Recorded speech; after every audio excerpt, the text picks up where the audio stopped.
காதல் கேட்டுக்கொண்டு வருமா? தோட்டத்துக்குள் பறவை வந்தால் வேலி என்ன தடுத்திடுமா?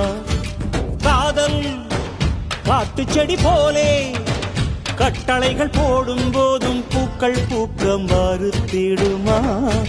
புலி வாழும் குகையுள்ளே கிளி வாழும் வீரத்தை மனதோடு தந்திடுமே காதல்தான். இது போகும் வழியோ வெற்று பாதை, திரும்பும் வழியோ வெற்றி பாதை. விரும்பிய இதயத்தை அடைந்திடும் பயணம் இது. கடல் தாண்டும் பறவைக்கெல்லாம் வழியில் மரங்கள் கிடையாது. ஆனாலும் கண்டம் தாண்டும் சிறகுகள் வலிக்காது. மலையேறும் எறும்பின் கால்கள் வெயிலை மிதித்து உடையாது. மனதோடு காதல் வந்தால் மனிதா தடையேது.